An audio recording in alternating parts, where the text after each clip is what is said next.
अस्सलाम वालेकुम दोस्तों। कैसे हैं सब? उम्मीद करता हूँ सब खैरियत से होंगे और हमारे लेक्चर एंजॉय कर रहे होंगे।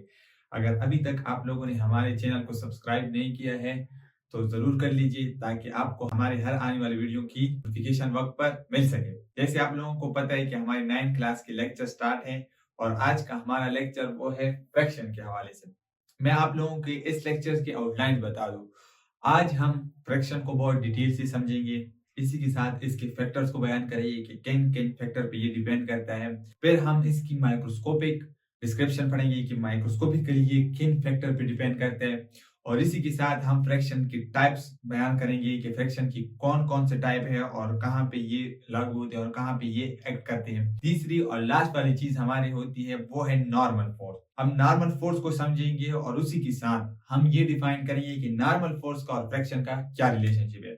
तो ये हमारे इस लेक्चर के आउटलाइंस हैं। हमने एक एक चीज को बहुत डिटेल के साथ समझनी है। तो चलो स्टार्ट कर लेते हैं। तो सबसे पहले हम समझते हैं कि फ्रैक्शन किसे कहते हैं। अगर आप उर्दू मीनिंग इसके देखिए तो फ्रैक्शन कहते हैं रगड़ को। रगड़ का मतलब क्या है कि जब दो सरफेसेस आपस में कांटेक्ट में आ जाते हैं तो एक सरफेस दूसरी सरफेस की मोशन को रोकती है। जैसे डिफिनेशन में लिखे द फोर्स ऐसी force that oppose the motion of a moving object is called friction. जब एक सरफेस दूसरे ऊपर सरफेस के ऊपर स्लाइड कर रही है तो यहाँ पे एक फ्रैक्शन प्रोड्यूस होती है, एक फोर्स प्रोड्यूस होती है और वो फोर्स क्या कर लेती है कि जो स्लाइडिंग वाली ऑब्जेक्ट है उसकी मोशन को अपोज करती है। मिसाल के तौर पर ये एक जमीन है या कोई भी किस्म की सरफेस है और यहाँ पे ये एक ऑब्जेक्ट है। अब ये ऑब्जेक्ट इस तरफ मूव कर रही है।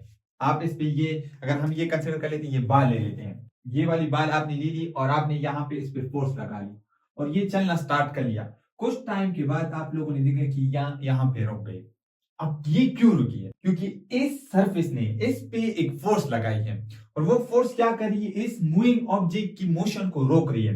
रोकने की वजह से ये क्या हो जाती है, स्लो हो जाती है, स्लो डाउन और कुछ टाइम के बाद ये रुक जाती है।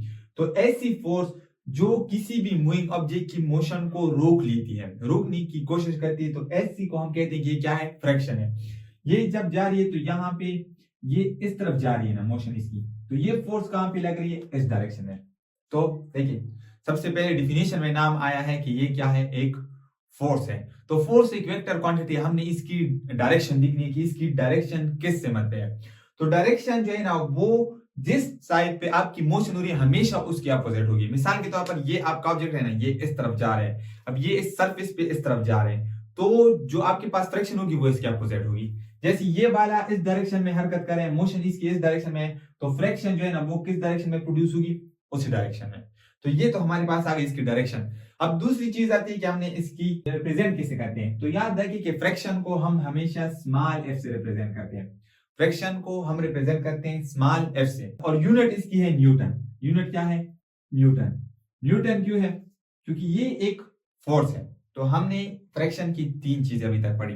एक सबसे पहले डिफिनेशन, फ्रैक्शन एक ऐसी फोर्स है जो जब दो सरफेसेस आपस में कांटेक्ट में हो तो वो क्या कर लेती है, इसकी मोशन को अपोज करती है। दूसरी चीज हमने पढ़ ली इसकी डायरेक्शन, क्योंकि ये एक वेक्टर क्वांटिटी है तो डायरेक्शन कहां पे होगी, जिस तरफ आपकी मोशन होगी तो ये हमेशा उसकी अपोजिशन पे एक्ट करेगा। तीसरी चीज हमने पढ़ ली इसकी यूनिट। यूनिट क्या है, न्यूटन। यहां तक क्लियर है। अब हम आगे जाते हैं, हम डिफाइन करते हैं कि कौन कौन से फैक्टर है जो इस फोर्स पे फ्रैक्शन पे डिपेंड करते हैं। हमने फैक्टर डिफाइन करनी है, फैक्टर्स। अच्छा, इसके दो फैक्टर है। कौन से factor, nature of to surfaces, the nature of to surfaces in contact. पहली फैक्टर इसकी ये है कि nature of to surfaces in contact. जब दो ऑब्जेक्ट जो है ना कांटेक्ट में हो, उनकी सरफेसेस कांटेक्ट में हो, तो उनके दरमियान उनकी नेचर कैसी है उस पर फ्रैक्शन डिपेंड करते हैं। जैसे अगर आप इस बोट कि देखिए तो इसकी सरफेस, आप इस पे हाथ इस तरह लेके जा रहे हैं तो आपको महसूस रहे कि मुझे कुछ किसी भी किस्म की फोर्स में महसूस नहीं हो रही है। अब ये आहिस्ता बहुत आराम के साथ जा सकते हैं। अगर इसके मुकाबले में आप ईंट ईंट को रख ले और अपने हाथ को इस तरह लेके जाए, इमेजिन कर ले, तो आपको कितना मुश्किल होगा उस पर अपने हाथ को लेके जाना, आपको बहुत ज्यादा फ्रैक्शन महसूस होगा। तो इसी वजह से ये कह रहे हैं कि नेचर ऑफ टू सरफेसेस, जब दो सरफेसेस आपस में कांटेक्ट में हो तो उनकी नेचर पे डिपेंड करता है कि कौन सी सरफेस की नेचर कैसी है। अच्छा, दूसरी चीज आती है प्रेसिंग फोर्स। प्रेसिंग फोर्स, अब जितना अब देखिए, अगर मैं इस हाथ को इस तरह लेके जा रहा हूं ना, तो मुझे कुछ भी फोर्स महसूस नहीं होगा। अगर मैं इसको इस तरह प्रेस कर लूं, अब मैं हाथ लेके जाऊंगा तो मुझे ज्यादा फोर्स महसूस होगी।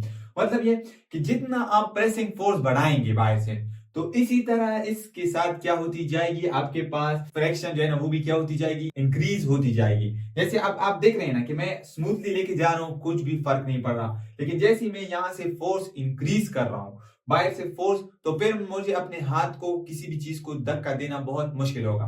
तो ये आप महसूस भी कर सकते हैं। तो ये हो गई फ्रैक्शन की फैक्टर्स। अच्छा, अब हम आते हैं ना इसकी माइक्रोस्कोपिक डिस्क्रिप्शन की तरफ कि इसका माइक्रोस्कोपिक डिस्क्रिप्शन क्या है। अच्छा, माइक्रोस्कोपिक डिस्क्रिप्शन, ये जितनी भी अभी तक हमने डिस्कशन की है ना, ये जाहिर हमने फ्रैक्शन की डिस्कशन की है कि जाहिर उस पे किन किन फैक्टर होते हैं, जाहिर हमें जब नजर आ रही है। लेकिन असल, अब हमने इसकी असल फिजिक्स समझनी है कि ये असल में ये क्या है। तो असल फ्रैक्शन को समझने के लिए आपने इसकी माइक्रोस्कोपिक डिस्क्रिप्शन समझनी होगी। तो माइक्रोस्कोपिक डिस्क्रिप्शन, तो ये चीज आपने समझनी होगी कि इसकी माइक्रोस्कोपिक डिस्क्रिप्शन क्या है। जब आप इसकी माइक्रोस्कोपिक डिस्क्रिप्शन समझेंगे तभी आपको पता चलेगा कि असल में फ्रैक्शन क्या है। आप देखिए कि कोई भी सरफेस जब भी आप उसको माइक्रोस्कोप से देखेंगे तो वो आपको स्मूथ बिल्कुल नजर नहीं आएगी, कहीं ना कहीं उसमें पिप्स एंड बम्प्स होंगे।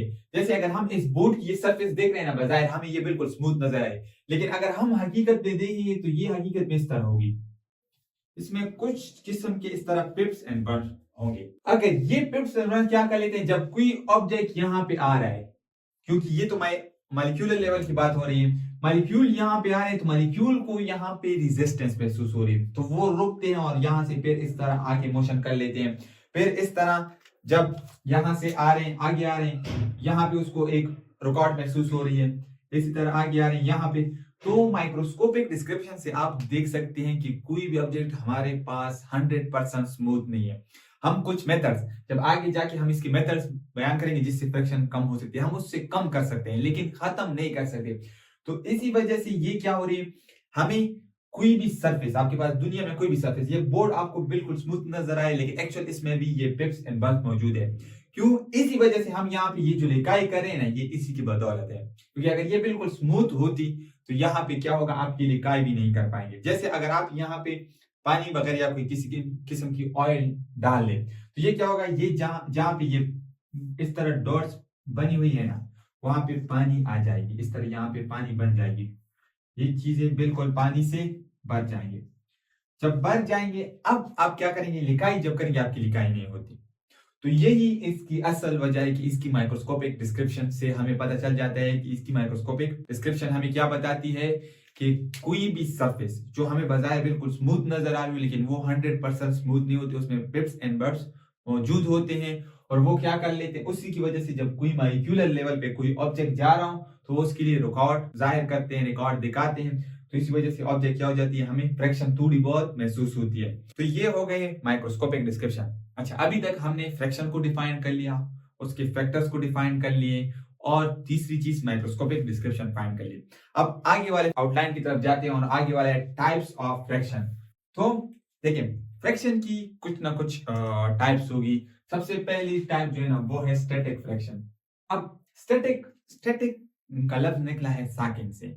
साकिन का मतलब ये है कि ऑब्जेक्ट अपनी जगह पे रेस्ट पे हो, अगर आप उस पर कोई फोर्स लगा रहे हो ना लेकिन उसमें कुछ फर्क महसूस ना हो रहा हो, तो इसको हम कहते हैं कि ये क्या है, स्टैटिक फ्रैक्शन है। जैसे मिसाल के तौर पर यहाँ पे एक बॉक्स पड़ी है, बहुत भारी बॉक्स है, और आप इसको अपनी तरफ खींच रहे हैं।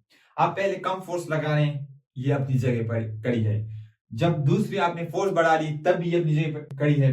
तीसरी और फोर्स बढ़ा दी, फोर्स बढ़ाते गए लेकिन इसमें मोशन प्रोड्यूस नहीं हुई। तो ऐसी हालत में हम इसमें जो ऑब्जेक्ट में जो फोर्स होती है, इस फोर्स को हम कहते हैं कि ये क्या है, फ्रैक्शन जो है वो स्टैटिक फ्रैक्शन है। क्यों? क्योंकि यहाँ पे देख रहे हैं ना कि ये इन दोनों की सरफेस आपस में कांटेक्ट में है। जब सरफेसेस आपस में कांटेक्ट में है तो इनमें एक फ्रैक्शन तो मौजूद होगी, और वो फ्रैक्शन क्या है, स्टैटिक फ्रैक्शन है। और ऐसी हालत में इस फ्रैक्शन को हम कहते हैं कि ये क्या है, आपके पास स्टैटिक फ्रैक्शन है। और यहाँ पे क्या हो रही है कि ये जो एफ एस मतलब स्टैटिक फ्रैक्शन, ये ज्यादा है आपके एफ अप्लाइड से, जो आपने अप्लाइड फोर्स अप्लाई की है। मतलब ये है कि जब तक आपके पास ये स्टैटिक फ्रिक्शन ज्यादा होगी अप्लाइड फोर्स से, तो आपका ऑब्जेक्ट अपनी जगह पे रेस्ट पे रहेगा। लेकिन जैसे जैसे वक्त के साथ साथ आप फोर्स बढ़ाएंगे और ये अप्लाइड फोर्स बढ़ती जाएगी, जब ये इससे जैसे ज्यादा हो जाएगी तो आपका ऑब्जेक्ट क्या कर लेगा, मोशन करना शुरू कर लेगा। जैसे ही आपका ऑब्जेक्ट मोशन करना स्टार्ट कर लेगा, तो अब इसके दौरान, क्योंकि ये तो इसके ऊपर स्लाइड कर रहा है, फ्रैक्शन एक अब और किस्म की फ्रैक्शन मौजूद होगी जिसको हम कहते हैं काइनेटिक फ्रैक्शन। काइनेटिक फ्रैक्शन, जब आपके मिसाल के तौर पर ये एक बॉल है, आपने फोर्स लगा रही है और ये इस तरफ जा रहा है, अब ये इसके साथ सरफेस, दोनों सरफेसेस आपस में कांटेक्ट में है ना, तो ये इसके साथ जा रही है। अब इनके दरमियान जो फोर्स ऑफ फ्रैक्शन है, तो ऐसी फ्रैक्शन को हम कहते हैं काइनेटिक फ्रैक्शन। तो ये दो टाइप्स थे फ्रैक्शन के हमारे पास। एक थी हमारे पास स्टैटिक फ्रैक्शन। स्टैटिक फ्रैक्शन क्या डिफाइन करती है कि जब दो सरफेसेस, मिसाल के तौर पर ये यहाँ पे इस तरह पड़ा हुआ है, इनके दरमियान जो फोर्स है उस फोर्स को हम कहते हैं कि ये क्या है, स्टैटिक फ्रैक्शन। अब जब ये यहाँ पे इस तरह मूव कर रहा है, मूव करने के साथ इनके ये दोनों कांटेक्ट में जो फोर्स ऑफ फ्रैक्शन है उसको हम कहते हैं कि ये क्या है, काइनेटिक फ्रैक्शन। तो अच्छा, लास्ट वाला हमारे लेक्चर का आउटलाइन है वो है नॉर्मल फोर्स। नॉर्मल फोर्स की एक ऐसी किस्म है कि जब दो सरफेसेस आपस में कांटेक्ट में हो, तो वो क्या कर लेते हैं, एक सरफेस को दूसरी सरफेस के अंदर घुसने से रोक लेती है। तो ऐसी फोर्स को हम कहते हैं कि ये क्या है, नॉर्मल फोर्स। मिसाल के तौर पर यहाँ पे आपका एक मेज है, मेज पे आपकी बुक पड़ी हुई है। अब ये क्या है, बुक जो है ना, बुक की वेट कहां पे है, नीचे की तरफ, बुक की वेट नीचे की तरफ। तो ये मेज की जो सरफेस है इसको एक फोर्स प्रोवाइड कर रही है, इस फोर्स को हम कहते हैं कि ये क्या है, नॉर्मल फोर्स। क्योंकि इस नॉर्मल फोर्स की वजह से, अगर आप देखिए न्यूटन लॉ के मुताबिक एक्शन और रिएक्शन बराबर हो जाते हैं, तो अब इस नॉर्मल फोर्स की वजह से आपका ऑब्जेक्ट जो है ना इस मेज की सरफेस पे आराम के साथ रखा हुआ है। अब जितना इसकी वेट है उतनी ही इस पे नॉर्मल फोर्स लगी है, क्योंकि नॉर्मल फोर्स का काम यही है कि ये इस पे घुसने नहीं दे रही है। अब अगर आप यहां से प्रेसिंग फोर्स लगा रहे हैं, यहां पे आप एक प्रेसिंग फोर्स लगा रहे हैं, मतलब प्रेसिंग फोर्स आप लगाएंगे, जितना आप प्रेसिंग फोर्स लगाएंगे उतनी ही ये सरफेस उस पे नॉर्मल फोर्स की मिकदार क्या होती जाएगी, बढ़ती जाएगी। तो नॉर्मल फोर्स काम क्या कर देती है कि किसी भी दो सरफेसेस आपस में इस तरह कांटेक्ट में आए हो ना, तो इस मार्कर का जो वेट है वो नीचे की तरफ है और मेरे हाथ ने इस पे क्या प्रोवाइड की है, एक नॉर्मल फोर्स। अगर मैं हाथ को हटाऊंगा तो ये नीचे की तरफ मोशन करना शुरू करेगी। तो ये क्या कर लेती है, ये नॉर्मल फोर्स इस मार्कर को मेरे हाथ में घुसने नहीं दे रही है, मतलब इस पे ऊपर आराम के साथ पड़ी हुई है।